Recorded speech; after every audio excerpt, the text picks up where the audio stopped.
주셔서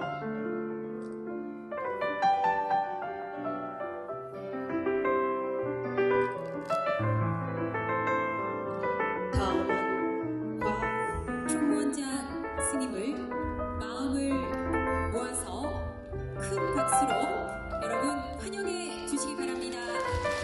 스님께서 입장을 하고 계십니다. 다시 한번 뜨거운 박수로 큰 스님을 환영해 주십시오.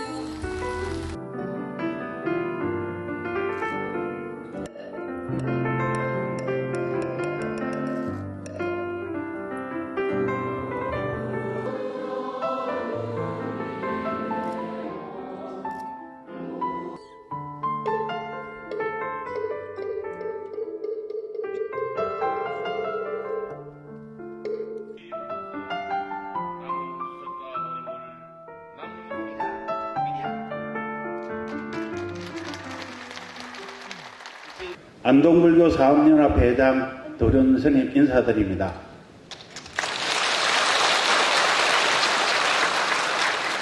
새로운 한 해가 시작되었습니다. 오늘 이렇게 지역의 사부대중이 함께 부처님의 성도제의를 기념하는 대법회를 개최하게 되어 기쁜 마음으로 사부대중 여러분께 감사를 드립니다. 오늘 대법회는 특히 제37대 대한불교 조계종 총무원장 진우 큰스님을 모시고 법어를 청하는 소중한 시간이 있습니다. 멀리 이곳 안동까지 왕림하셔서 대중을 위한 법어를 해주심에 다시 한번 감사의 말씀을 올립니다. 바쁘신 일정 중에도 대법회에 함께하신 금기창 안동시장님, 김경도 안동시의회 의장님, 그리고 김대진 도의원님 등과 시의원님들께 깊은 감사를 드립니다. 그리고 항상 우리 안동불교 사업연합회에 관심을 기울여 주시고 법회 개최를 지원해 주신 대한불교 조계종 제16교구 본사고문사 등훈 주지 큰스님께도 깊은 감사를 드립니다. 존경하는 대한불교 조계종 총무원장 진우 큰스님과 내외 귀빈 여러분, 그리고 불자님들, 오늘 우리는 부처님께서 깨달음을 이루신 성도제의를 맞아 이 자리에 모였습니다. 부처님의 지혜와 자비가 오늘 이 법회에 함께하시어 우리 모두에게 큰 가르침을 주시길 기원합니다. 부처님의 깨달음은 우리에게 영계의 진리를 일깨워 주셨습니다. 모든 존재가 서로 연결되어 있음을 아는 것이 오늘날 더욱 중요한 가르침이 되었습니다. 총무원장 큰스님의 법어를 통해 우리는 이 시대의 혼란 속에서 자비와 평화의 길을 찾을 수 있는 지혜를 얻을 수 있을 것입니다.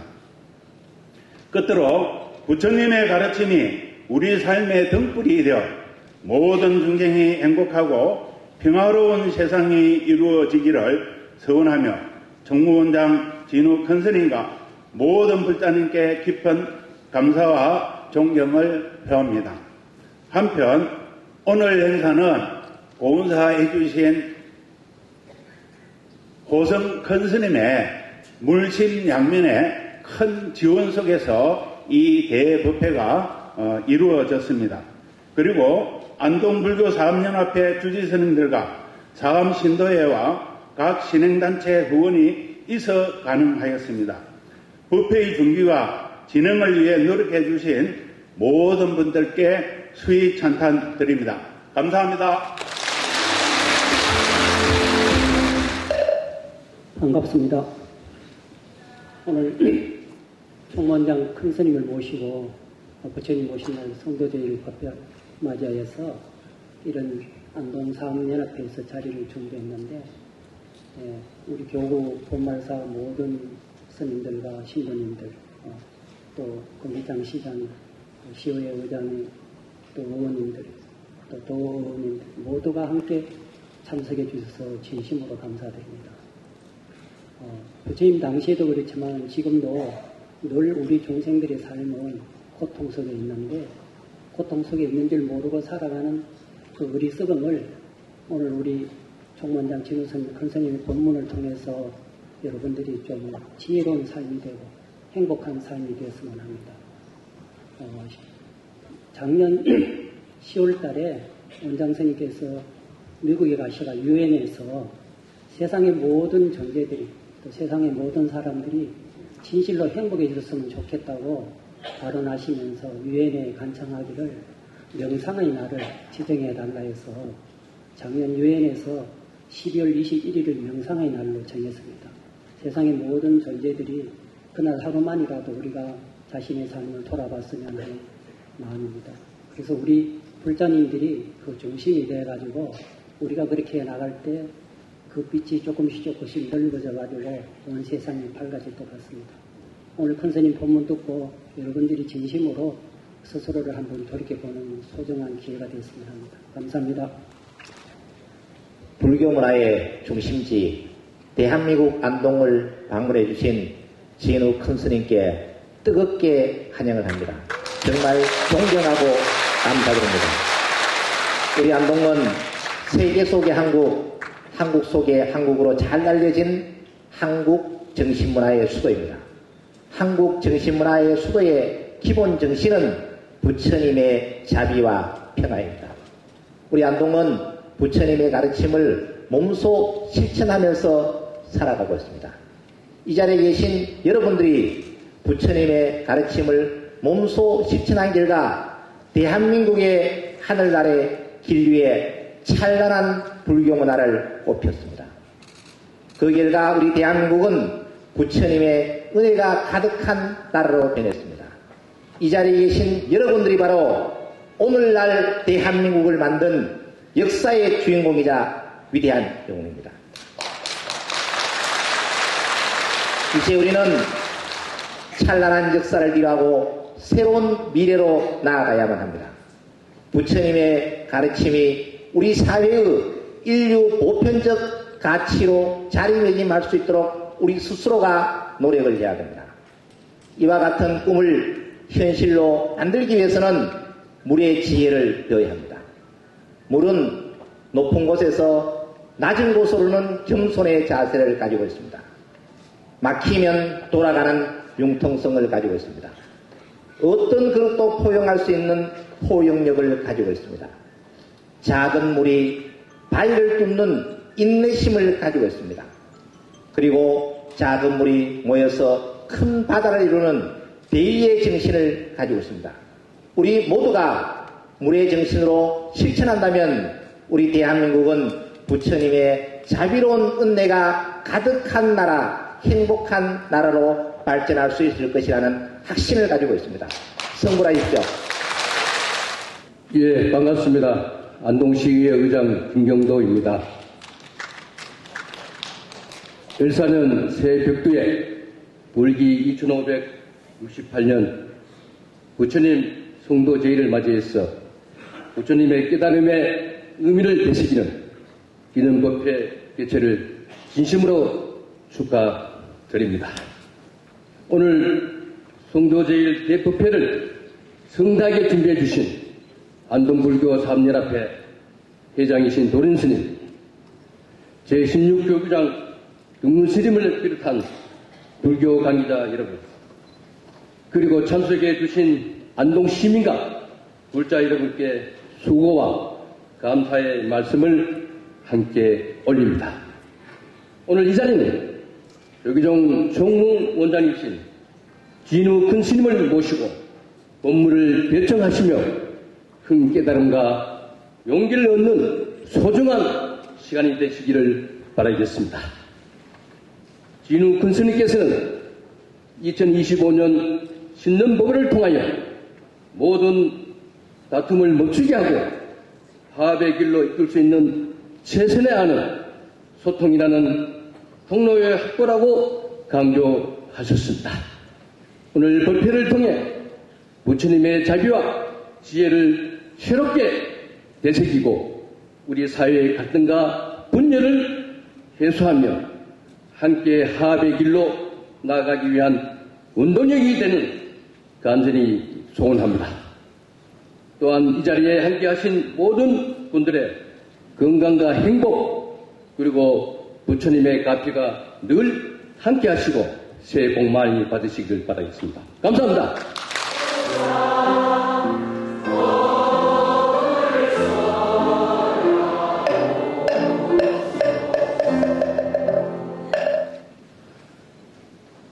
안녕하세요. 반갑습니다.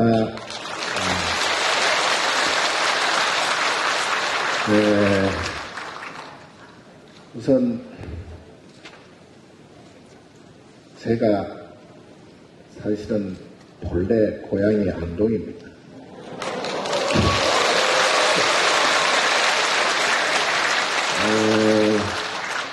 저는 태어나기는 이제 강원도에서 태어나긴 했는데 우리 부모님을 위시해서 우리 조상님들이 다 안동이고요.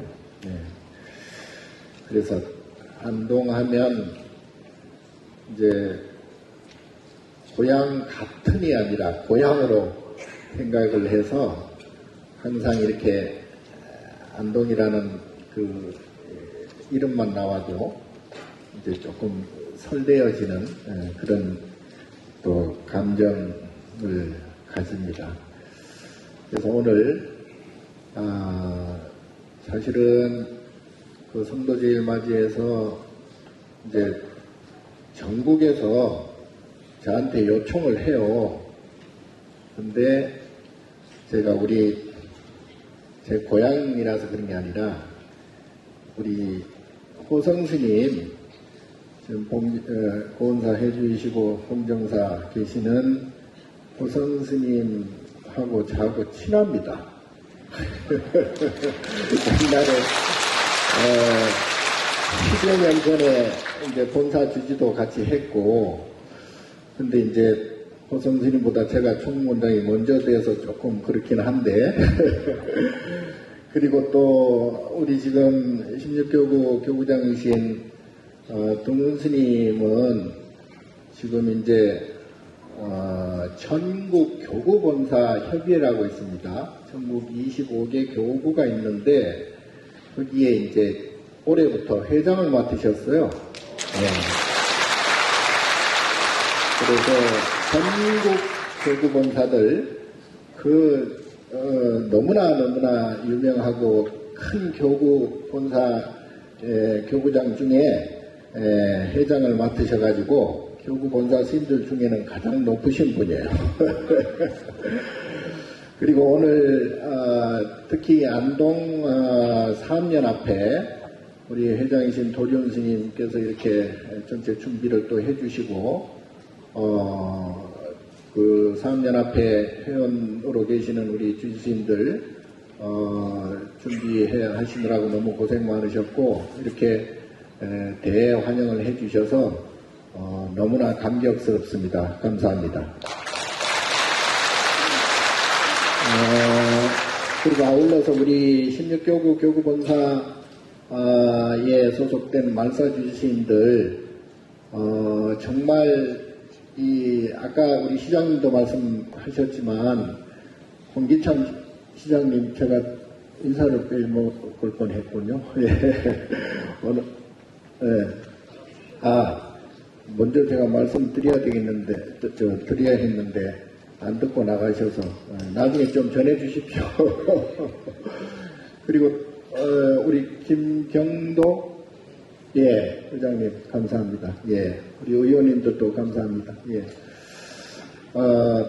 교구에 전국적으로 보면 이제 안동이 그야말로 불교의 본 고장이라고 해도 과언이 아닐 정도로, 왜냐하면 지금 전국 우리 사찰 중에서 가장 오래된 건물, 가장 오래된 법당을 갖고 있는 데가 이제 첫 번째로 봉정사고요. 그 다음에 이제 부석사잖아요.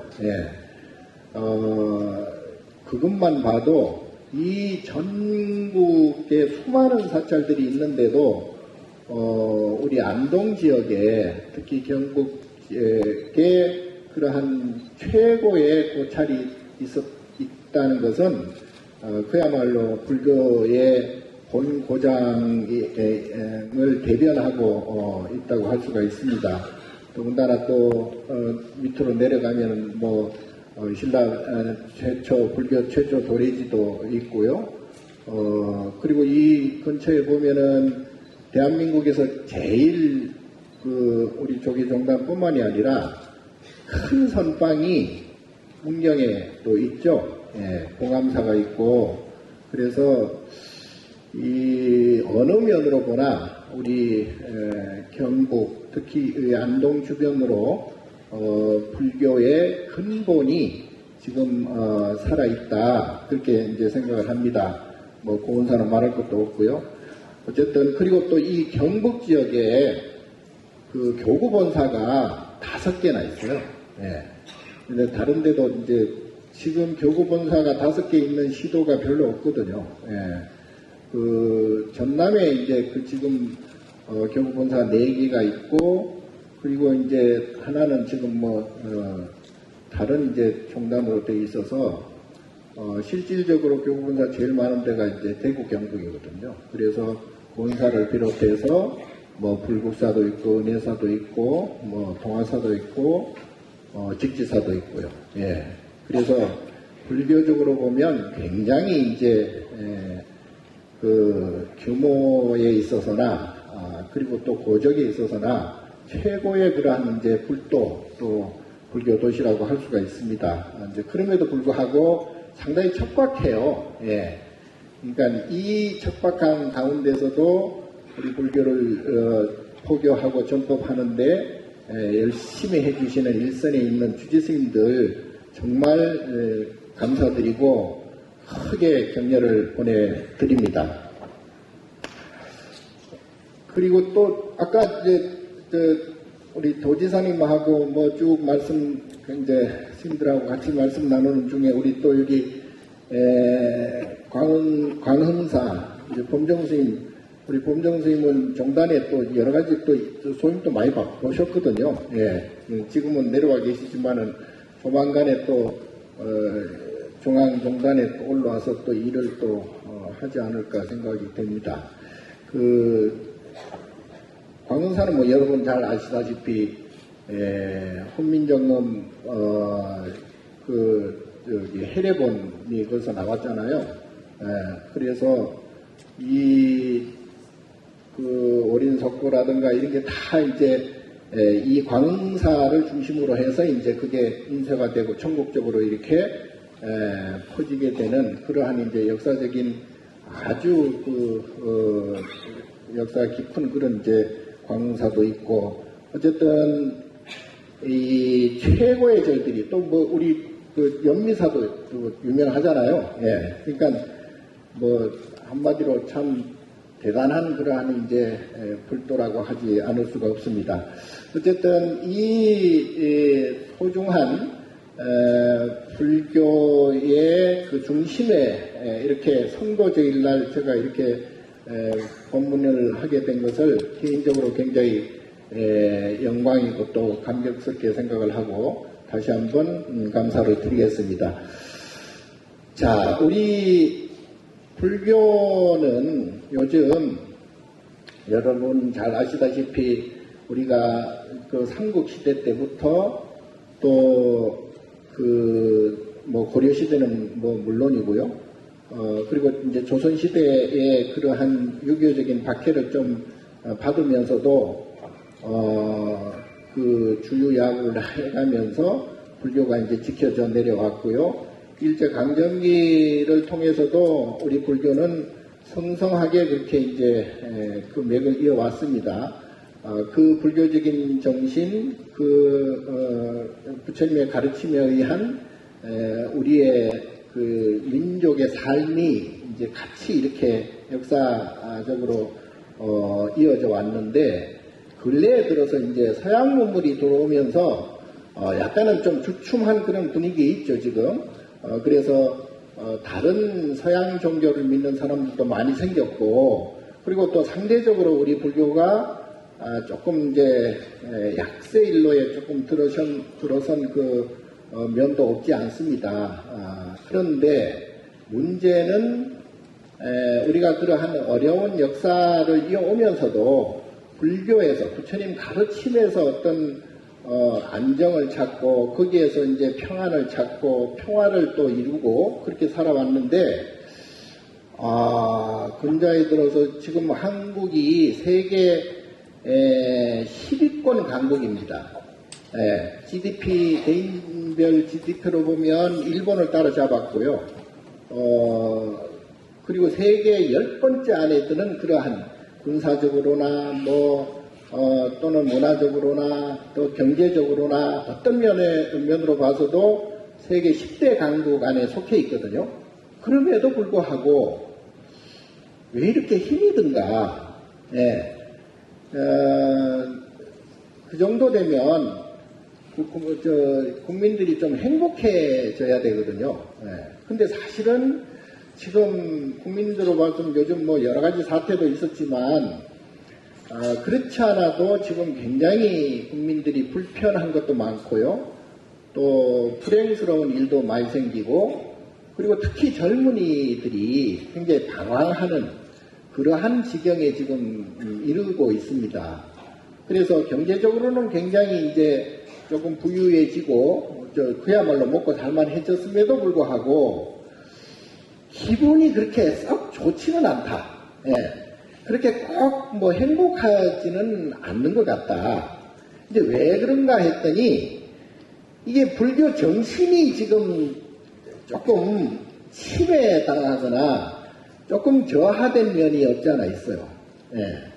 그래서 제 개인적인 생각이 아니라 그렇게 분석하는 학자들도 꽤 많고요. 지식인들이 그렇게 인정을 하고 있습니다. 그래서 이 불교적인 정신을 우리가 좀 끌어올려야 되겠다. 역사적으로 지금 사실은 여러분들은 당연하지만 지금 다른 종교를 믿는 사람들의 조상들도 다 불자였거든요. 그리고 이제 부처님의 그 정신, 부처님의 어떤 마음, 이런 게 이제 몇 년이 이제 이 DNA화 돼가지고 흘러내려왔는데, 이게 이제 정체성이 흔들려 버려서 근자에 와가지고, 그러니까 다른 서양 문물에 물들고 물질 문명에 습합되고 그러면서 이제 다른 문화, 다른 역사를 가진 그러한 종교에 이렇게 편성하다 보니까 이게 마음의 정체성이 좀 흔들리고 있어요. 그래서 거기에서 오는 어떤 불안감이라든가 불안정한 그러한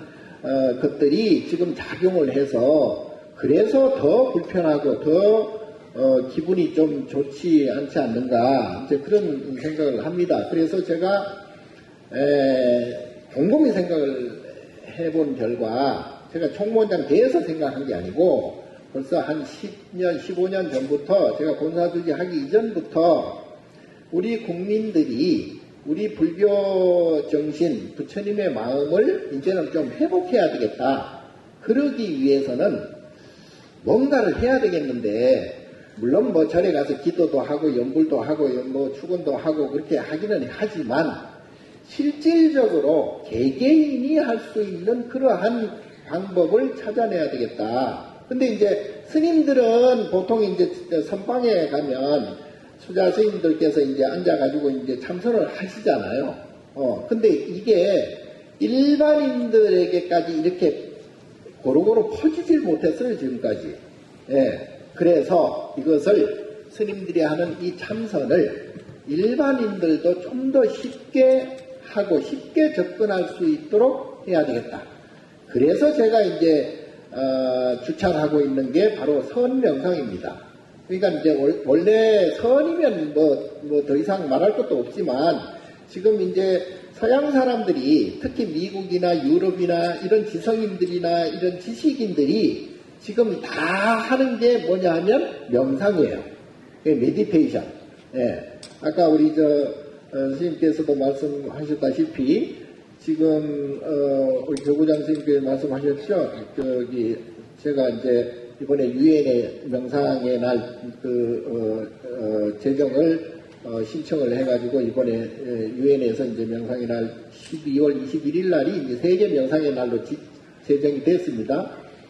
근데 이제 지금 미국의 지성인들, 미국의 지식인들, 제가 이제 전번에 미국 가가지고 뉴욕 가가지고 그 예일대에서 이제 강연도 하고요. 그리고 이제 세계적인 명상 그 최고 대가라 할 수 있는 존 카바친 박사하고도 이제 대담을 하고, 그리고 이제 물리학의, 특히 양자 물리학의 대가인 카파토스하고도 이제 대담을 하고 왔습니다.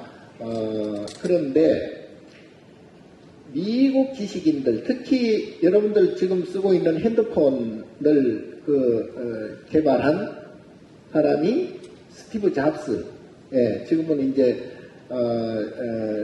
죽었지만 그 분이 불자예요. 그리고 이제 그분이 멘토입니다. 스티브 잡스의 멘토예요. 그리고 자기 결혼할 때 주례도 섰거든요. 그 스님이 일본 스님인데, 어쨌든 티베트도 다니고 뭐 명상을 굉장히 많이 했어요. 거기에서 영감을 얻어가지고 결국은 우리가 지금 쓰고 있는 핸드폰, 스마트폰을 그거를 만든 사람이 바로 스티브 잡스예요. 그리고 이제 지금 세계적인 최고 부자라고 할 수 있는 빌 게이츠라든가 일론 머스크라든가 이런 세계적인 부자들도 다 이제 명상을 합니다. 그 메디테이션이라 그래서 지금 그것이 원래는 이제 인도에서, 인도 불교, 인도 철학에서 그게 이제 비롯이 됐는데, 디아나라고 해서 바로 선이죠, 선. 그런 선 명상을 인도에서 했는데, 그게 이제 미국의 서양 사람들이 거기다가 그거를 메디테이션이라고 붙였어요. 그러니까 그 메디테이션이, 서양 사람들의 메디테이션이, 그게 이제 일본에 와가지고 니시 아마네라는 그 대철학자가 명상이라고 이름을 붙였거든요. 근데 처음 출발할 때는 사실은 그게 이제 우리가 말하는 선이에요. 참선할 때 선이 명상이 메디테이션이 됐고, 메디테이션이 우리가 지금 부르는 명상이 된 거예요. 근데 어쨌든 그러면 명상이란 게 그럼 도대체 뭐냐? 아까 이제 부처님께서 오늘 성도제일이잖아요. 그러니까 부처님 성도라는 것은 뭐를 얘기하는 거죠? 성도가 뭐예요? 부처님이 깨달음을 얻으셨다, 이 뜻이잖아요. 그러니까 깨침을 얻고 깨달음을 얻었다. 그럼 깨달음이란 게 도대체 뭐냐? 부처님은 뭘 깨달았을까? 그러니까 부처님은 출가할 때 다른 게 아니고 인간의 고통이 왜 오는가? 그리고 인간의 고통, 이 괴로움이라는 것을 과연 없앨 수 있는가? 라고 출가를 하셨어요. 그래가지고 내가 가지고 있는 인간의 어떤 괴로움, 인간의 고통, 걱정, 근심, 이런 트라우마, 스트레스, 이런 것들을 모두 완벽하게 멸할 수 있는, 없앨 수 있는 그러한 방법이 뭘까? 라고 해서 입산 수도를 하셔가지고 6년 만에 바로 완전히 그러한 괴로움을 떨쳐버린, 그걸 해탈이라고 그러죠. 니르바나 또는 뭐 열반 그러는데, 이것을 얻은 날이에요, 오늘이. 그러니까 부처님께서는 간단하게 얘기하면 나에게 있는 모든 걱정, 근심, 괴로움과 고통을 완벽하게 제로화했다. 제로. 더 이상 그게 이제 불생불멸 또는 생사해탈 그런 뜻인데, 더 이상의 어떤 걱정, 근심이 없다. 0.1 눈곱만큼도 그러한 괴로움이 없다. 이런 뜻이에요. 그러니까 그게 바로 이제 부처라고 하는데, 그렇다면은 그것이 없애려고 하면은 어떻게 해야 되느냐? 그냥 무조건 내가 없애야지 된다고 되는 게 아니고, 첫 번째는 의식을, 자기 생각을 이제 올바르게 좀 가져야 되겠잖아요. 예. 그게 이제 소위 금방 말씀드린 그게 괴로움을 완전히 없앨 수 있는 방법이 고진멸도잖아요. 그리고 사성제라 그러죠. 예. 그러니까 괴로움은 집착에서 오고 집착을 없애는 방법이 뭐냐? 그게 바로 이제 소위 그걸 함축해서 이제 팔정도라 그럽니다. 그런데 첫 번째는 그걸 잘 봐야 돼요. 그걸 정견이라 그러잖아요. 그러니까 정견을 세우지 않고는 그거를 접근할 수가 없어. 괴로움을 없앨 수 있는 방법을 알 수가 없어. 그래서 이제 정사도 있고, 정어도 있고, 정업도 있고, 아무튼 이 8가지의 팔정도를 통해서 나의 괴로움을 없앨 수 있는 방법을 알아내셨다. 예. 그래서 결국은 크게 대별하면 그걸 이제 내가 가지고 있는 괴로움을 업이라고 그래요. 업장이라고 그래요. 또는 뭐 업식이라고 얘기하고요. 아레아식이라 말라식, 팔식이라고 얘기하는데 어쨌든 이 괴로움이 생기고 괴로움이 계속 지속되는 것이 바로 이제 업장이라고 한다면 이 업장을 완전히 소멸시키는 업장 소멸을 완전히 하면 깨달음을 얻을 수가 있다. 더 이상의 걱정, 근심, 괴로움이 없다. 예. 자, 그렇다면은 이게 이제 쉽지는 않잖아. 금방 제가 이렇게 설명을 드려도 여러분들이 조금 모르시거나 헷갈리는 분들도 계실 거 아니에요? 그러면 이거를 어떻게 해야 되느냐. 자, 업이 생기는 것은 두 개가 동시에 생겨요. 두 개가. 그러니까 무슨 얘기냐 하면 앞이 생기는 즉시 뭐가 생겨요? 자냐? 네. 앞이 생기는 즉시 뒤가 생기잖아요. 내가 태어나는 즉시 죽음이 생겨요. 예. 그리고 좋은 게 생기는 즉시 싫은 게 생겨요. 예? 그러니까 이 하나가 생기면 그걸 이제 부처님께서는 화엄경에 차생고피생 그랬잖아요. 이것이 생기면 저것도 생긴다. 동시에 생기는 거예요. 그게. 그러니까 요즘 어려운 말로 요즘 이제 양자, 아까도 우리 스님들하고도 양자 역학, 양자 물리학 얘기를 잠깐 했지만 동시에 생기는 거예요. 하나가 생기면 다른 하나가 동시에 생겨요. 예. 다만 이쪽이 생기면 저쪽이 동시에 생기는데 요게 이제 시간차가 있더라. 시간차가. 이게 무슨 얘기냐? 내가 딱 태어나는 즉시 언젠간 죽어야 되잖아요. 그죠? 해가 딱 뜨는 동시에 언젠가는 해가 져야 되잖아요. 그러니까 해가 뜨는 시간이 생기는 동시에 해가 지는 시간이 생긴다. 그러나 해가 뜨는 시간과 해가 지는 시간이 다르잖아요.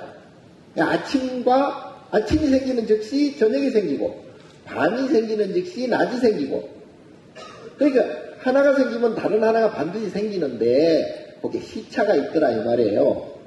요게 이제 시절 인연이라고 그래 이거를. 예? 시절 인연이 쉬운 말이 아니에요. 이 시절이라는 게 그 때잖아요. 때. 반드시 생겨야 할 조건이 만들어질 때 시간. 예. 아침 하면 해가 뜰 때. 예. 저녁 하면 해가 질 때. 그러니까 시간이죠. 시간. 예. 그러니까 하나가 생기면 다른 하나가 생긴다. 그래서 부처님께서는 그것을 차생고피생이라고 말씀하셨고 이게 즉 뭐냐 하면 이걸 이제 업이라고 제가 아까 말씀드렸잖아요. 행복이 생기면 어떻게? 불행이 생길 거 아니에요. 행복이 생기면 불행이 또 생기죠. 예. 10개를 얻었으면 10개를 잃게 돼 있어요. 언젠가는 시간만 다를 뿐이에요. 시간만. 예. 이거를 업이라고 그러고 이거를 인과라고 그래. 인과. 예. 인과를 뭐 선인선과 악인 아까도 있지만 좋은 일을 하면 좋은 일이 생기고 나쁜 생각이나 나쁜 행동을 하면 나쁜 벌을 받는다. 이것도 당연하지만 그게 진짜 인간은 뭐냐 하면 이것이 생기면 저것도 생긴다. 행복이 생기면 불행도 생긴다. 그리고 무엇을 얻으면 얻은 만큼 잃게 된다. 밀물이 생기면 썰물이 반드시 생긴다 이 말이에요. 그러니까 올라가면 반드시 1mm도 틀리지 않게 내려와야 돼요. 예. 그래서 이게 이제 크면 업이 큰 거고, 이게 이제 완전히 이 제로가 되면 업장 소멸이 완전히 되는 거예요. 예. 이제 그게 업이 이제 그러면은 좋다 나쁘다 그럴 거 아니에요. 리드미컬 해요. 그거를 우리가 윤회라 그래, 윤회. 예. 그러니까 육도 윤회는 그런 업을 이렇게 6가지로 대별해 놓은 거예요. 그러니까 3가지는 좋은 삼선도라 그러고, 3가지는 삼선도가 생기니까 당연히 사막도가 생기겠지. 지옥하기 축생이 생긴다 이 말이에요. 그러니까 하나는 천상과 인간과 수라 삼선도가 생기고, 삼선도가 생겼으니까 지옥하기 축생이 생긴다 이 말이에요. 그러니까 이것이 이 6가지를 왔다 갔다 하는 게 이제 육도윤회라 그래. 육도윤회가 실제로도 있어요. 내가 갔다 와봐서 알아. 네? 실제로도 있는데 그게 내 마음 안에 다 있어요. 여러분 마음 안에 다 있어요. 이 6가지 이 육도가 여러분 마음 안에 다 있다는 말이에요. 예. 그러니까 지금 그렇다면은 현실적으로 좋은 일이 있고 나쁜 일이 있는데 그건 왜 생기느냐? 왜? 이게 참 어렵기도 하고, 근데 어떻게 보면 간단해요. 뭐냐 하면 금방 제가 지금까지 말씀드린 것은 뭐야? 감정의 문제예요. 감정. 기분이 좋다 나쁘다, 행복하다 불행하다, 그리고 싫다 좋다. 이 기분 문제예요. 감정의 문제예요. 감정의 문제는 그걸 업 또는 업식 또는 뭐 업장 뭐 여러 가지 불러요. 어쨌든 이게 이제 그 색수상의 5인 중에서도 수업에 해당이 되는데, 예? 이게 감정, 그러니까 사람이 아무리 이 싫은 나쁜 사람도 내가 보기에는 이쁘게 볼 수도 있어. 예? 다른 사람들이 다 싫다고 하는 사람도 내가 보기에는 이쁘게 볼 수가 있어. 예를 들어 내 자식이, 뭐 여러분들한테는 뭐 절대 없겠지만 내 자식이 나쁜 놈이야. 다른 사람 다 나쁜 놈이라고 그래. 근데 내 자식인데 나는 이뻐요. 나는 이뻐. 예. 반대로 다른 사람들은 다 좋아하는데 나는 싫어. 그럴 때 있죠. 아니냐? 자, 그래서 이것은 각자가 가지고 있는 감정 문제예요. 감정이 왜 생기느냐? 아까 때가 있다 그랬죠. 좋은 감정이 생겼으니까 싫은 감정도 언젠가는 생겨요. 예. 그리고 아무리 좋은 것도 처음에는 그렇게 죽고 못 살다가 나중에 실증이 날 때가 있죠. 예. 이게 이제 애증이에요, 애증. 여러분들은 내가 보니까 뭐 다들 잘 살고 있는 것 같아요. 자세히는 안 보이지만 어쨌든 그런데 어떤 사람들은 결혼을 해가지고 처음에는 그냥 부모들이 그렇게 반대를 하고 막 옆에 친구들이 그렇게 반대를 하고 절대 안 된다고 다들 그러는데 실은 좋아가지고 연애해가지고 결혼까지 했어. 예? 근데 조금 시간이 지나니까 이게 슬슬 이제 결점이 보이고, 예? 이게 슬슬 미운 짓을 하고, 이게 이제 점점 보니까 이게 아주 양아치야. 결국은. 그래가지고 그때부터는 꼴도 보기 싫은 그런 사람도 내가 자주 봤다니까요. 예. 남대문 갔다 온 사람하고 안 갔다 온 사람하고 누가 남대문을 더 잘 알까요? 남대문 안 갔다 온 사람이 더 잘 알아. 왜냐하면 남대문 갔다 온 사람은 지가 본 것만 얘기하는데 남대문 안 갔다 온 놈은 이것저것 들어서 그냥 지가 더 잘 알아. 저도 그뭐 박수 칠 일이 아니요. 아니 나도 뭐 이게 장가는 안 가봤지만은 내가 더 잘 알아. 예, 더 잘 알아. 옆에서 이렇게 여러 많은 사람들을 보니까 아이고 내가 참 정말 나도 전생 업이 좋으니까 그 결혼을 안 했지. 아이고 내가 복이 좀 약했으면은 아마 지금 결혼해가지고 난리 끝도 아닐 거예요. 이게 그래서 가끔 내가 벌써 다 됐나? 아니 시작도 안 했는데.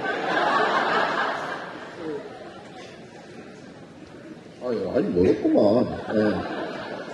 그래서 모든 게 보면 감정 문제예요. 그러니까 그 사람도 감정의 동물이라 그랬잖아요. 그래서 사람이 없이 살아도 조금 모자르게 살아도 내가 마음이 평안하면 상관이 없어요.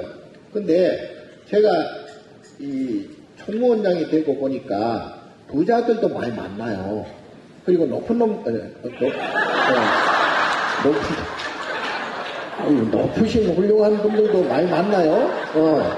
그런데 내가 볼 때는 행복하지 않아요. 예, 맨날 죽는다고 그래. 맨날 골치 아파 죽겠다고 그래. 맨날 스트레스에다가 트라우마에다가 맨날 힘들다고 그래요. 예, 나도 힘들어요. 나도 총무원장 안 됐을 때는 그래도 좀 여유가 많았거든요. 되고 나니까 안 그러더라고. 그러니까 이게 다시 물릴 수도 없고 참. 어쨌든 이게 지위가 높다고 해서 또는 돈이 많다고 해서 무조건 행복하느냐, 무조건 기분이 좋으냐, 절대 안 그래요. 여기 저 부자들 알죠? 부자가 없나? 어쨌든 이게 지위 고하의 문제가 아니고 그리고 빈부 격차의 문제가 아니에요. 이게 문제는 단적으로 저하고 스님들 보세요. 아니 다 가족까지 버리고 왔잖아요. 뭐 필요 없어. 그게 필요 없다기보다도 오히려 그것이 방해가 될 수가 있다 이 말이에요. 내가 평안한데, 내가 편안하고 불편하지 않는 데 있어서 적어도 그러한 물리적인 그러한 것들은 그렇게 크게 필요치가 않다라고 판단을 한 거예요, 벌써. 그러니까 그렇다고 해서 이제 지금 멀쩡하게 잘 살아가고 있는 여러분들이 삶이 잘못됐다고는 절대 그런 말은 아니고, 문제는 뭐냐 하면 요점은 모두가 감정에 문제가 있다. 감정에. 그래서 이 감정을 이제 좀 조절을 해야 돼요. 마음을 조절해야 돼요. 마인드 컨트롤이 돼야 된다 이 말이에요. 그러니까 감정이 조절이 안 되면 나도 모르게 우울증이 올 수도 있고 조울증이 올 수도 있고 트라우마가 올 수도 있고 스트레스가 쌓일 수가 있습니다. 그러니까 자기 감정을 컨트롤하는 기술이 있어야 돼요. 예, 그게 안 되면 죽자 사자 열심히 산다 해도 그 업을 벗어날 수가 없어요. 예, 그래서 오늘 내가 이제 그 팁을 지금 이제 드릴 텐데, 모든 것은 감정으로 귀결이 된다. 그리고 그 감정은 아까 제가 업이라고 그랬죠. 감정이 크면은 업이 커진다 그랬잖아요. 그러니까 감정이 주로 이렇게 이제 마약 중독이라든가 또는 뭐 이런 노름하는 사람들, 게임하는 사람들, 이런 사람들을 보면 거의 거기에 이제 감정이 매몰돼가지고 거기에 중독된다고 그러잖아요. 예. 그러니까 노름에 만약에 빠진 사람이 있으면 아무것도 소용이 없어. 그 노름에서 자기의 모든 감정을 거기다 쏟아부어요. 예. 자기 식구가 뭐 옛날에 저 부인도 팔아먹는다는 얘기가 있잖아요. 그러니까 노름에 미쳐버리면 가족이건 부인이건 자식이건 다른 것 다 필요 없어져. 예. 왜냐하면 감정에 매몰되어 있기 때문에 그렇습니다. 마약하는 사람도 마찬가지예요. 마약하는 사람도 내가 뭐 마약은 안 먹어봐서 모르겠지만은 내가 더 잘 알아. 이 또라이들이 많아요.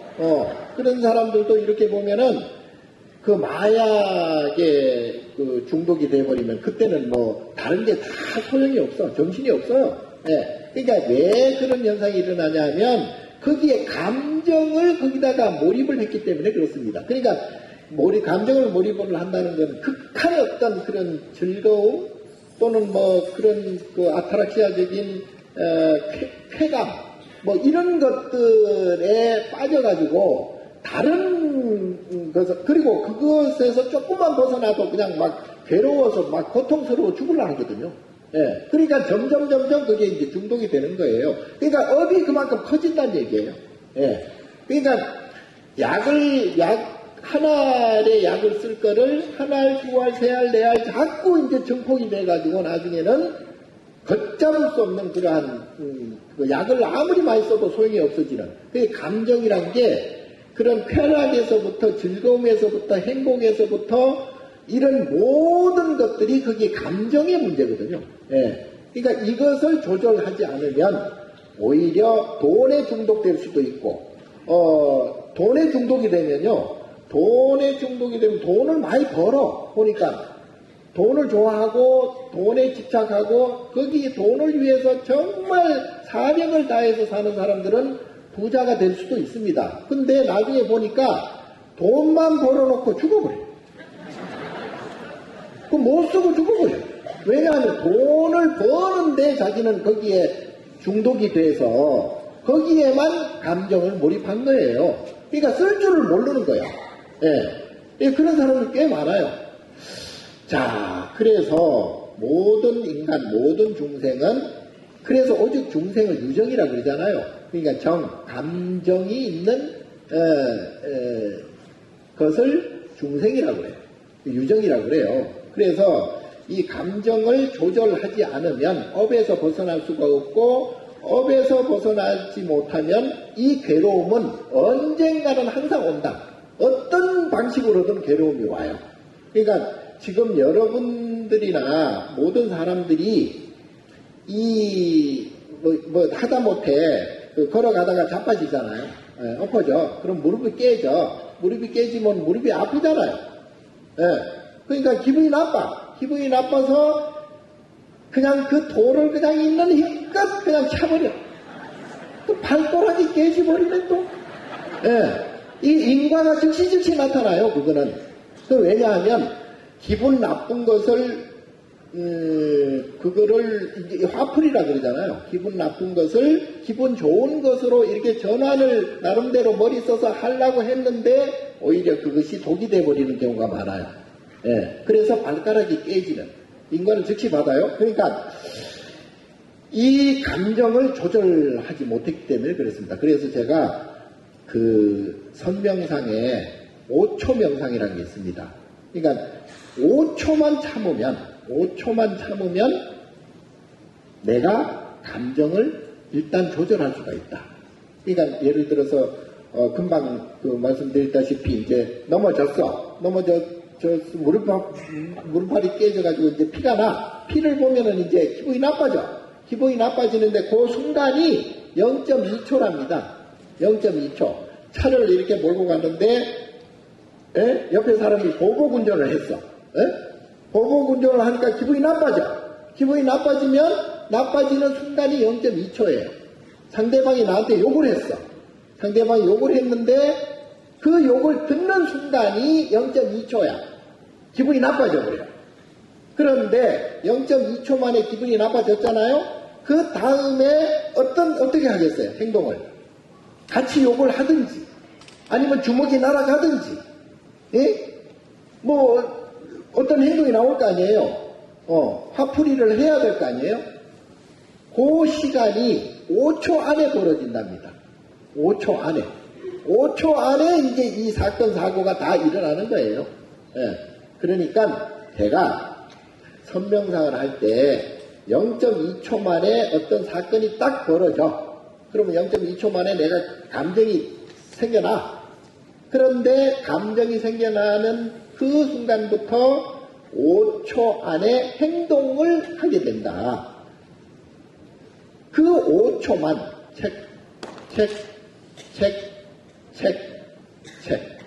요 5초만 참아버리면 행동이 180도 바뀌어져요. 그러면 사고를 안 쳐요. 사고를 안 쳐. 요걸 해도 5초만 참으면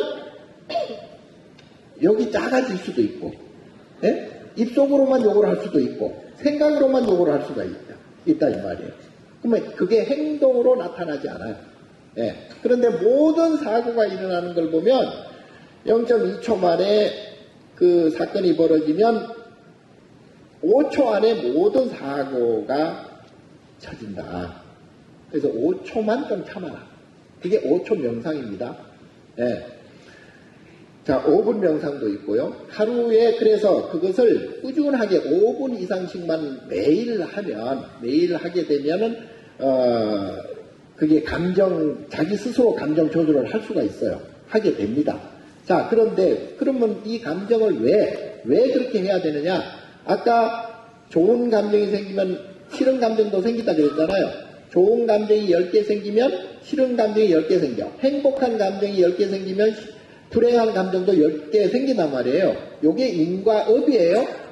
언젠가는 생겨요. 그래서 아까 넘어지는 얘기를 했지만 어떤 우리가 사업에 실패한다든가 또는 살아가면서 불행한 일들이 많잖아요. 집안에 우환도 생긴다든가 몸에 병이 생긴다든가 암이 생긴다든가 또는 시험에 낙방을 한다든가 교통사고가 생긴다든가 우리가 살아가면서 기분 나쁜 일이 1초 안에도 왔다 갔다 해요. 기분이. 예. 그리고 금방 말씀드린 대로 5초 안에 그 기분이 하늘과 땅 차이로 왔다 갔다 해요. 그러면 이걸 업이라고 그랬다고 그랬잖아요. 그러니까 이것을 줄여나가야 된다. 감정을 조절해야 된다. 부처님께서는 이 업의 폭을 점점 줄여가지고 이려하게 생사를 없애는 거예요. 그러니까 생겨난 것은 반드시 이제 사라지게 돼 있고, 그리고 이제 이것이 생기면 반드시 저것이 생긴다 그랬잖아요. 그러니까 이것을, 생사에서 벗어나는 거예요. 그래서 생사해탈이라고 그래, 그거를. 예, 우리가 가지고 있는 업에서 완전히 탈출하는 것을 해탈이라고 그래요. 탈출한다. 풀어서 탈출한다. 그래서 이 마음 감정을 이려하게 만들어. 그게 이제 평상심이라고 그래, 평상심. 그걸 여여하다, 또는 여시하다, 이려하다, 그러거든요. 그러니까, 감정의 폭이 거의 없다, 이 말이에요. 자, 이게 과연 가능한가? 아까 말씀드린 대로 우리가 어떤 일이 벌어졌을 때 감정이 폭발하는데, 부처님께서는 뭘 깨치셨냐 하면, 일이 벌어지는 것을 내 감정하고 분리를 시키는 거예요. 이건 어려워요, 사실은. 여러분은 죽을 때까지 못할지도 몰라. 예. 그래도 해야 돼요. 그래도 다음 세상에 조금 그래도 업을 덜 받으려면은, 오히려 복을 받으려면은 지금부터, 해야 됩니다. 그러니까 이 감정의 감정을 평상심을 만들어가지고 이려하게 만들어야 된다. 그러니까 어떤 일이 벌어지더라도 이런 예가 있습니다. 사명대사 아시죠? 사명대사, 이 얘기는 잘 아실 텐데, 일본에 이제 그때, 인민내란 때, 포로 교환을 하러 갔잖아요. 예, 일본에 갔는데, 일본 놈들이, 나쁜 놈들이 이 사명대사를 이제 그냥 노골적으로 죽일 수는 없고, 어떻게 사고로 위장해서 죽이려고 방에 이제 잘 시간에 이제 방을 잠가놓고 겉으로 이제 문을 잠가놓고 불을 막 왕창 뗐어요. 군불을 계속 그냥 밤새도록 공부를 떼버렸어. 그러니까 방이 어떻게 되겠어요? 다 죽을 거 아니에요. 예. 그래서 이제 아침에 이제 딱 이제는 죽었겠거니 하고 이제 문을 딱 열었어. 어떻게 됐을까요? 방에 그냥 서리가 꽉 찬 거야. 서리가. 예? 사람이 냉동이 될 정도로, 아니 공부를 그렇게 뗐는데 뭔 방에다 소리가 이렇게 차, 이게 말이 안 되잖아. 예. 사명대사, 그걸 이제 소위 도력 또는 법력이라 그러잖아요. 그러니까 그 정도 되면 업장을 자기 마음대로 할 수가 있어요. 예, 사명대사는 그 경우에 따라서 자기의 위치 선정을 한다 이 말이에요. 포지션을 취한다. 예, 그때는 벌써 이 사명대사는 뭐 그런 거에 현상에 대해서 연연하지 않아요. 그걸 이적이라고 그래, 이적. 기이한 그러한 현상이다. 그래서 그걸 이적이라 그러는데, 그 정도 법력이 돼버리면 그때는 이제 업이 없는 거예요. 업이. 근데 이제 우리같이 평인들은, 범인들은 그걸 못 하잖아요. 예. 그런데 어떤 때는 그래도 우리는 그래도 중노릇을 좀 오래 해가지고, 약간 이제 비스듬하게 이제 뭐 흉내는 좀 낼 때도 있긴 해. 예. 근데 그때는 뭐냐 하면, 이 기분이 나쁘지 않다 이 말이야. 이상정멸분이라고 금강경 나오죠? 예, 14분에. 거기 보면은 인욕보살이, 인욕선인이 가리왕한테 팔절신체를 당하잖아요. 팔이 잘리고 다리가 잘리고 다 잘려요. 그런데도 그거는 이제 그 사연이 있어. 가리왕이 이게 이제 지 옆에 있던 궁녀들이 지 안 보는 사이에 이제 인욕선인한테 가서 이제 법문을 듣고 있었는가 봐. 그걸 보고 질투가 나가지고 이 가리왕이 이 자식이 그 인욕선인을 그냥 막 칼로 그냥 난도질을 했단 말이에요. 그걸 할절신체라고 그래. 신체를 그냥 할절한다고. 그런데 인욕선인이 그때 감정이 안 생겨나요. 감정이. 그러니까 보통 사람 같으면 이놈 같이 싸우든지 뭐 욕을 하든지 아니면 뭐 죽자 사자 그냥 어떻게 했을 텐데, 인욕소녀는 감정이 업이 일어나지 않았기 때문에 할절신체, 온 몸이 칼질을 당하더라도 거기에 대해서 탐진지 삼독심이 일어나지 않았다 이 말이에요. 그렇게 되니까 결국은 그게 팔이 안 잘리는 거예요. 다리가 안 잘리는 거예요. 예, 그게 이적이에요. 그게 위실력이에요, 위실력. 그러니까, 오늘 제가 이제 성도제를 맞아서 왜 이런 말씀을 드리냐 하면, 지금 겉으로 우리가 안이비설식 눈으로 보고, 귀로 듣고, 코로 냄새 맡고, 입으로 뭐 맛보고, 그리고 몸으로 부딪히고, 다 머리로 생각하고 다 하지만, 안이비설신의로 다 대상과 이 접촉을 하잖아요.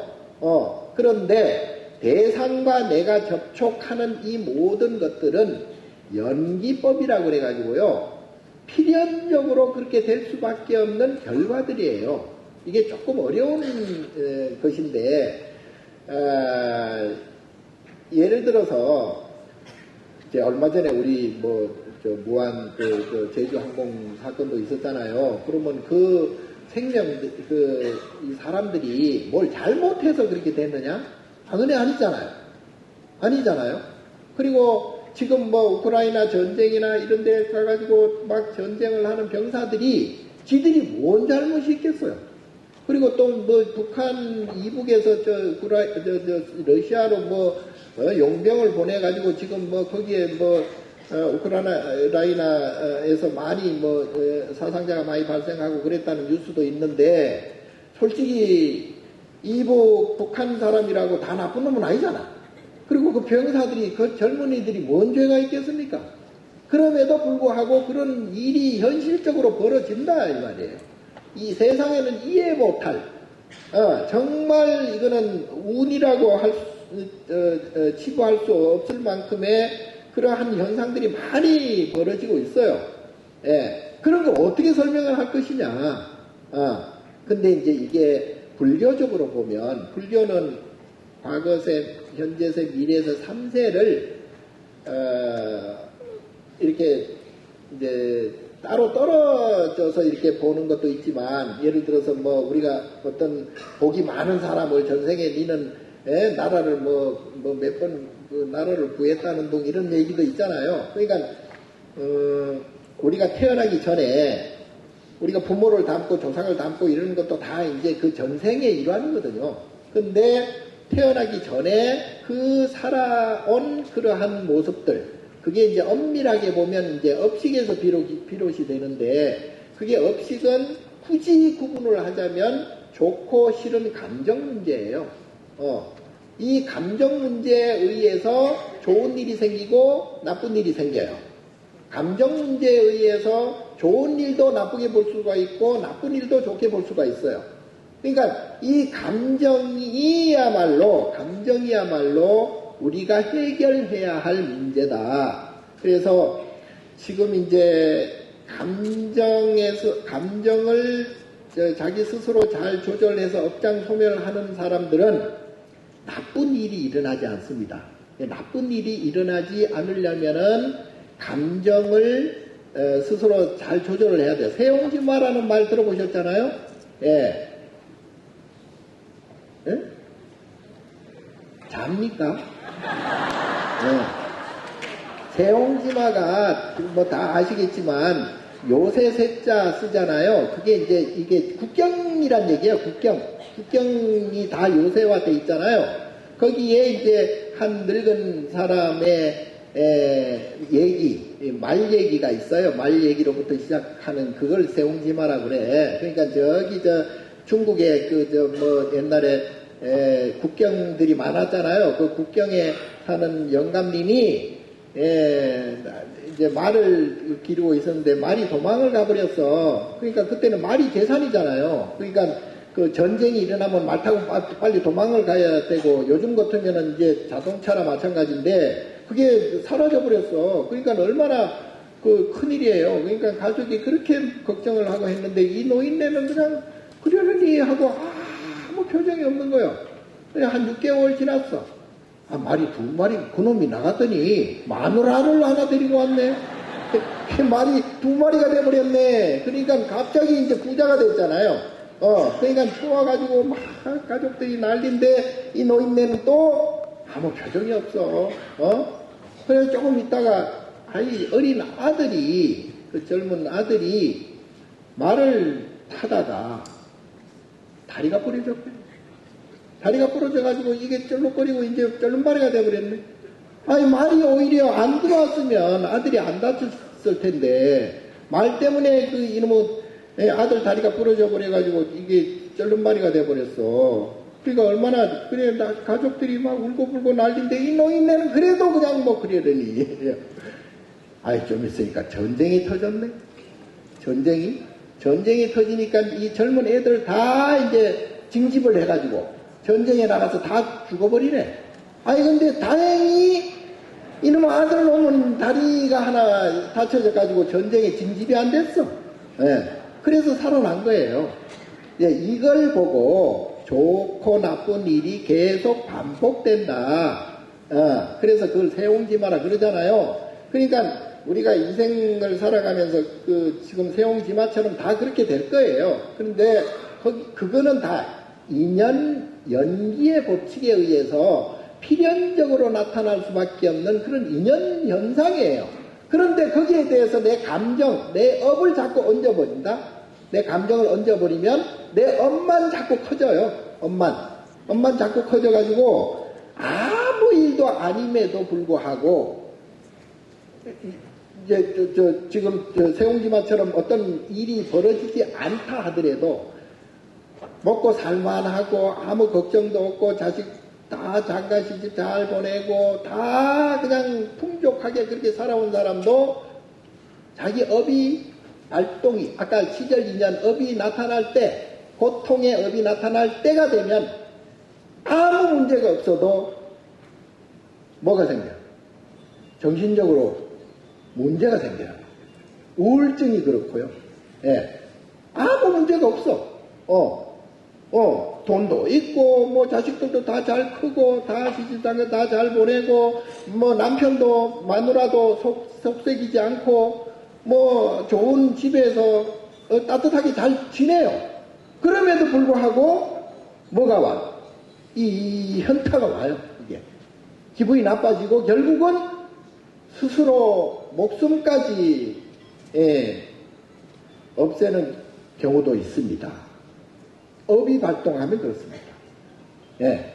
그래서 가시 위에 앉아 있어도 기분이 안 나쁜 사람이 있고, 동방석이나 금방석에 앉아 있어도 기분이 나쁜 사람이 있어요. 그건 업 때문에 그렇습니다.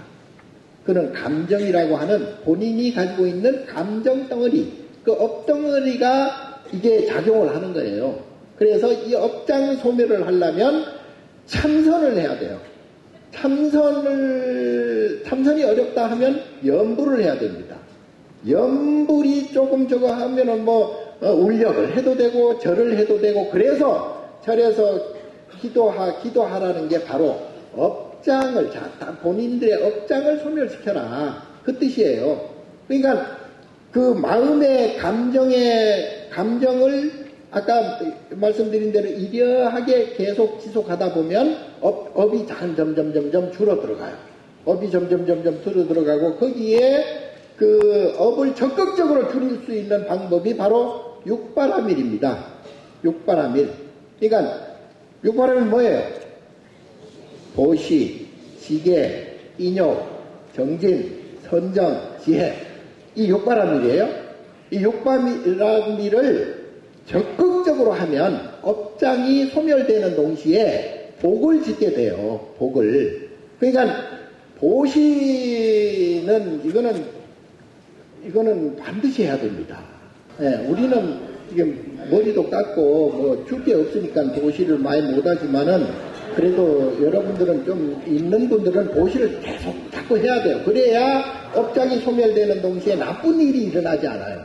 예. 근데 아무리 돈이 많고 아까 말씀드린 대로 아무리 조건이 좋은 사람도 업장이 소멸이 안 되면 자기 업에 의해서 기분 나쁜 일이 계속 발생이 된다. 그래서 복을 지어야 된다니까요. 복을 짓는다는 것은 바로 업장을 소멸한다는 뜻이고, 업장을 소멸하면은 나쁜 일이 일어나지 않는다는 뜻이 되잖아요. 그러니까 그 복을 짓는 첫 번째는 보시다. 보시도 이제 여러 가지 보시가 있는데, 어쨌든 마음을 서로 따뜻하게 주고받는 보시도 있고, 그 이제 일종의 무예시죠. 예. 그리고 재물을 이렇게 보시하는 그 재보시도 있고, 그리고 이제 절에 부처님 말씀을 이렇게 전법 포교하는 게 가장 큰 법보시예요. 그거를 법보시라 그러는데, 이 법보시는 절에 시주하는 경우도 있고, 또 불전 넣는 경우도 있고, 기도비 내고 연등 불 켜고 이런 것도 다 보시고, 절에 시주하는 것도 보시인데, 왜 법보시라고 하냐면, 그렇게 해야 그 절로 말미암아서, 그 스님으로 말미암아서 많은 사람들이 지금 저와 같이 이렇게 설법을 통해서 그거를 감흥을 받아가지고 나의 업장을 소멸시키고 나의 나쁜 일을 없애주고, 예, 그리고 천도가 된다. 조상들 같은 경우에는 영혼까지도. 그게 바로 법보시예요. 그래서 보시가 첫 번째예요. 그리고 그 다음에 이제 웬만하면은 좀 보시, 우리가 좀 있으면 방생하죠. 정월달에 방생을 많이 하는데, 이런 경우가 있습니다. 어떤 절에 그 친도가 그 손주를 데리고 왔어요. 그러니까 어디 점을 보니까 이 손주가 금방 죽을 운명이야. 그래가지고 어쩔 수 없이 스님한테 데리고 왔어. 그러니까 스님이 딱 보니까 스님이 보기에도 이놈이 금방 죽을 형상이라. 그래가지고 얘를 맡기고 그냥 가버렸네. 이 스님이 이거 도대체가 이거 참 난망하기가 그지가 없어요. 그래서 아무리 봐도 얘가 죽어. 며칠 내로. 그래서 도저히 안 되겠다. 그래서 애를 꼬셨어. 너 집에 가라. 집에 가서 맛있는 거 먹고, 따뜻하게 집에 가서 해라. 여기서 먹을 것도 없고. 그러니까 애를 꼬셔가지고 집에 보냈어요. 집에를 딱 보냈는데, 한 일주일 지난 다음에 애가 절에 왔어. 안 죽고 빠꿍하고 왔어요. 그래가지고 이 스님이 아니 너 도대체가 일주일 동안 뭐하고 지냈냐? 그러니까 아니 뭐 집에 가서 뭐 너 놀고 먹고 뭐 그래가지고 스님 보고 싶어 왔다 그래. 아니, 아무리 봐도 얘가 죽을 상인데 이제 보니까 죽음이 사라졌네 또. 야 희한하다. 너 솔직히 얘기해라. 뭔 일이 있었냐? 아무 일도 없었대. 그런데 스님한테 이제 쫓김을 당해가지고 집에 가는 동안에 개울을 이렇게 건너는데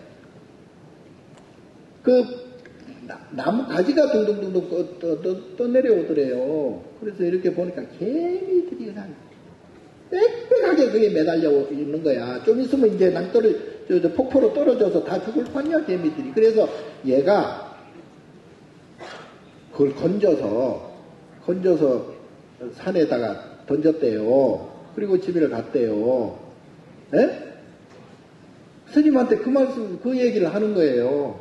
그러니까 스님이 바로 그것 때문에 너가 목숨을 살았다. 에? 그래가지고 나중에 이제 훌륭한 또 스님이 됐다는 거 아니에요? 예. 그러니까 이걸 이제 방생이라는 게 바로 이런 거잖아요. 예. 산 목숨들을 살려주는. 애는 뭐 아무 의식 없이 그렇게 했지만 그런 게 바로 업장을 소멸하는 하나의 단면이거든요. 예. 그러니까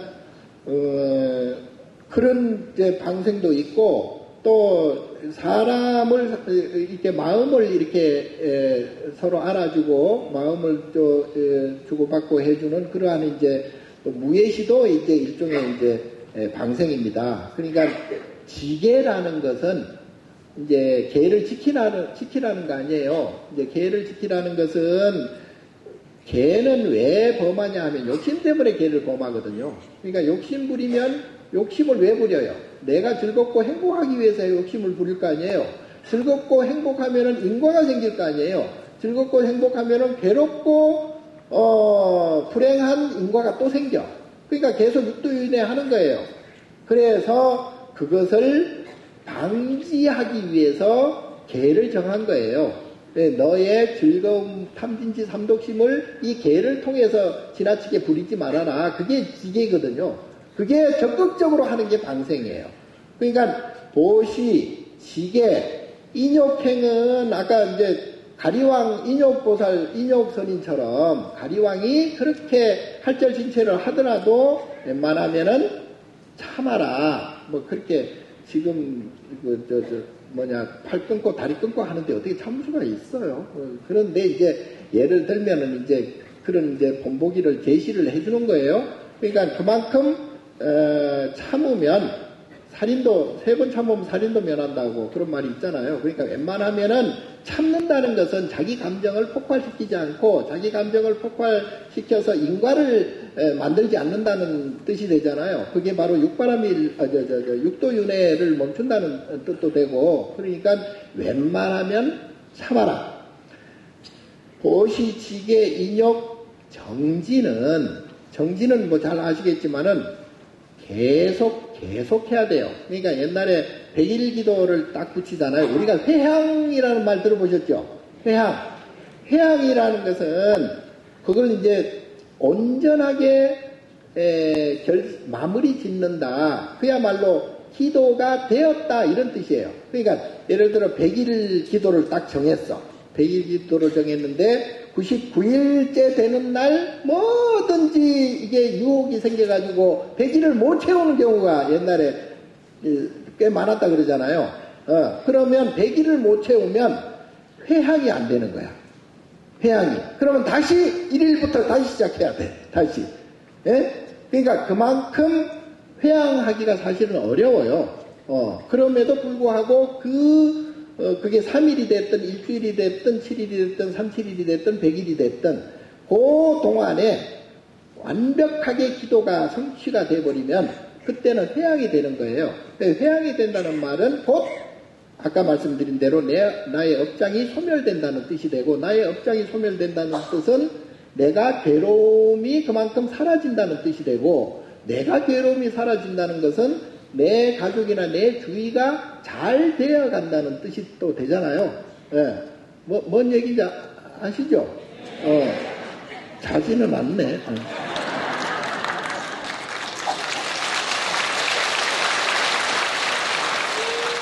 그래서 이것을 계속 이제 도시, 지계, 인욕, 정진을 해 나가다 보면 그때는 아까 말씀드린 대로 마음이 이려해져요. 웬만한 것에는 내가 마음이 동하지 않아. 마음이 감정이 폭발하지 않는다 이 말이에요. 그래서 그러려니 해진다고. 그래서 제가 이제 선명상 그 방법 중에 쉘패스라고 있어요. 쉘패스. 지나가리라. 그리고 세상 모든 거는요, 아무리 지금 이제 이 나라가 지금 굉장히 어려운 지경에 있잖아요. 사실은 이것도 다 지나가요. 지나갑니다. 그러니까 올 한 중반이나 올 말쯤 되면은 언제 그랬냐는 듯이 이제 면역이 더 돼가지고 좋게 될 겁니다.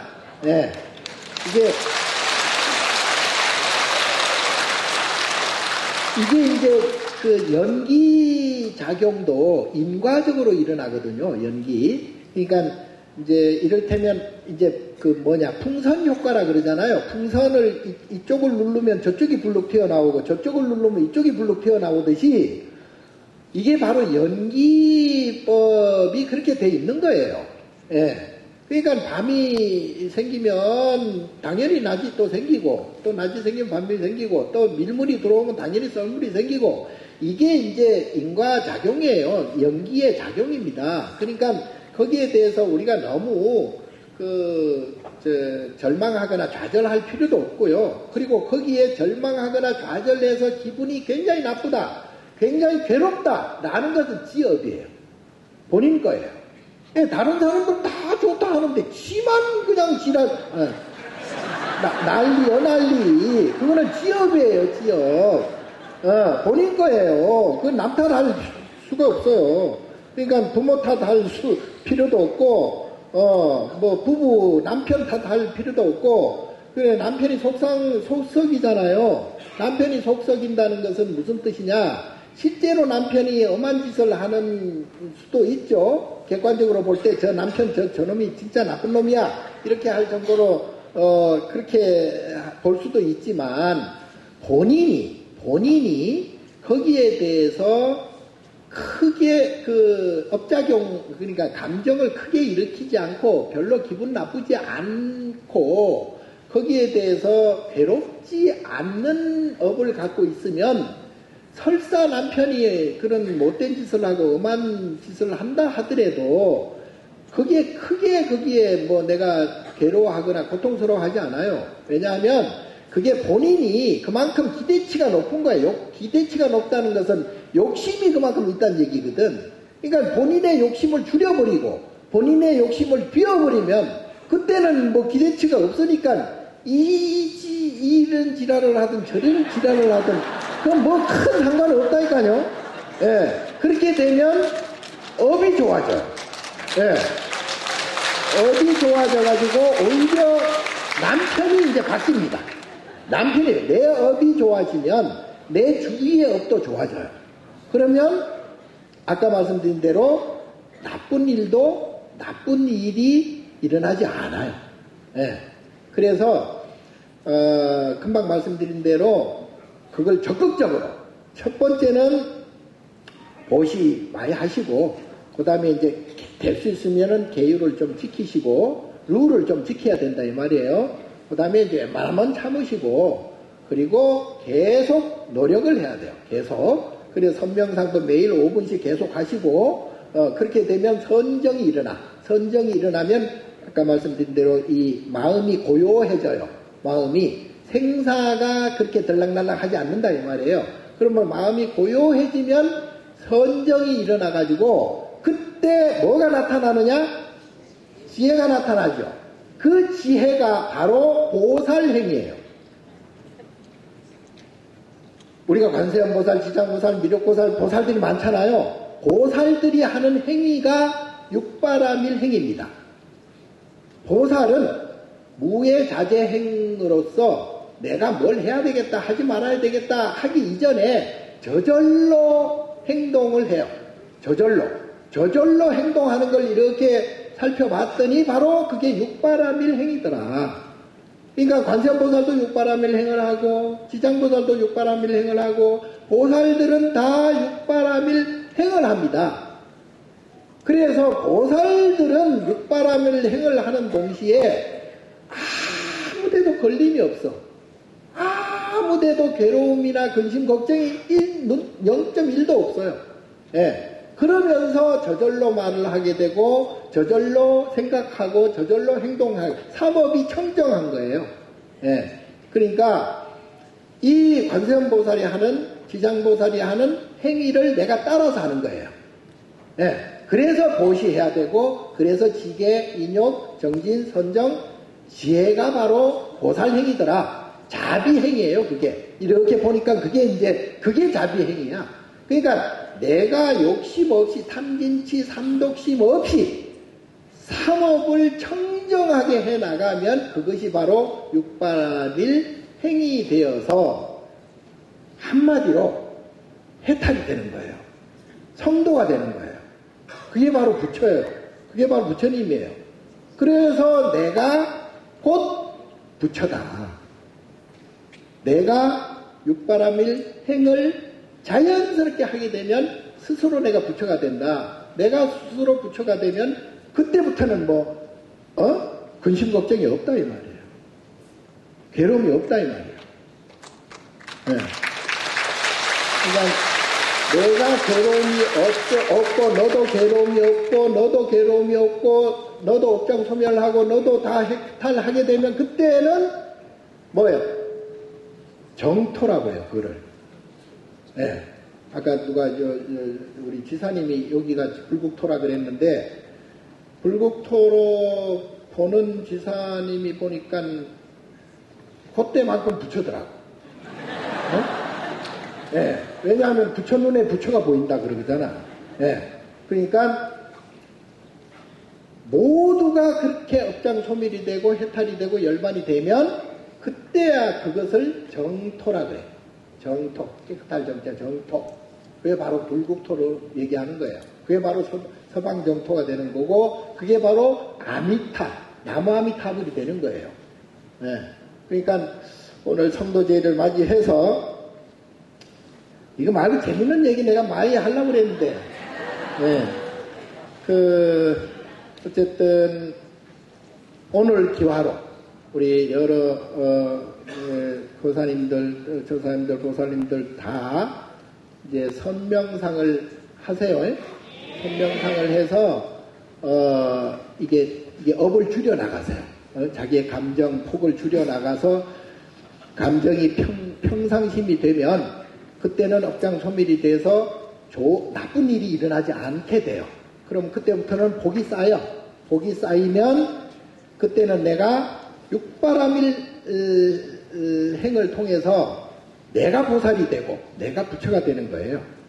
그래서 내가 편안하면 가정이 편안하고 가족이 편안하고 그리고 이웃이 편안하고 그리고 국가가 편안하고 세계가 평안하고 모든 우주 말법이 평안해진다. 지금 일어나고 있는 우리나라 조금 어려운 사정들도 쉘패스 금방 지나갑니다. 너무 걱정 안 하셔도 자기 위치에서 선명상 열심히 하고 육바라밀행 열심히 하면 저절로 다 해결이 됩니다.